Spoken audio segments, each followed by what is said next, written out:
साथियों, loan default के matter में आज का टॉपिक ये है कि लोन लेने के बाद यदि घर का पता और मोबाइल नंबर बदल गया तो क्या होगा। क्या हमारे खिलाफ एफआईआर दर्ज हो जाएगी कि हमने घर बदल दिया और बैंक को सूचना नहीं दी, मोबाइल नंबर चेंज हो गया, हमने सूचना नहीं दी थी, क्या हमारे खिलाफ कानूनी कार्रवाई हो जाएगी? ऐसा बिल्कुल नहीं है साथियों। लेकिन यदि आपने कोई लोन लिया है और आपने यदि उसको रेगुलर पे कर रहे हैं, आप दुनिया के किसी भी कोने में रहे, देश में रहे, विदेश में रहे, कोई दिक्कत ही नहीं है।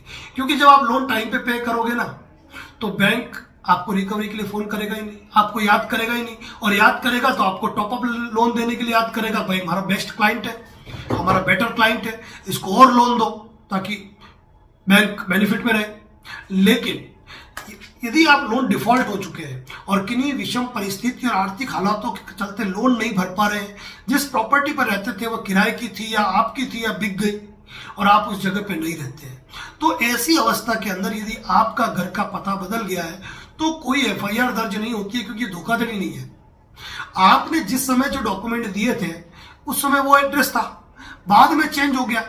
हाँ, यहाँ ये नुकसान जरूर हो सकता है कि बैंक जब वसूली की कोई कार्रवाई करती है, आपको कोई नोटिस देती है, तो उस जगह पे आप नहीं हो, आपको वो नोटिस नहीं मिला, तो ऐसी स्थिति में आपको भविष्य में दिक्कतों का सामना करना पड़ सकता है। लेकिन एड्रेस बदल गया, इस आधार पर कोई एफआईआर दर्ज नहीं होगी।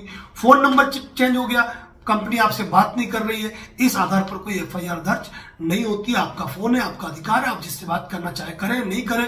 आप सिम बदलना चाहे बदल सकते हैं। लेकिन मैं एक ये सजेशन दूंगा, यदि आपका घर और घर का पता बदल रहा है, आपका मोबाइल नंबर चेंज हो रहा है, तो आपको एक एप्लीकेशन देकर आपको रिकॉर्ड मेंटेन करा देना चाहिए, ताकि यदि भविष्य में कोई लिटिगेशन होता है, कोई कार्रवाई होती है, तो कम से कम आप अवगत रहे और आपके खिलाफ किसी प्रकार से एक्स पार्टी अवार्ड न हो, ताकि आपको कोई तकलीफ हो जाए।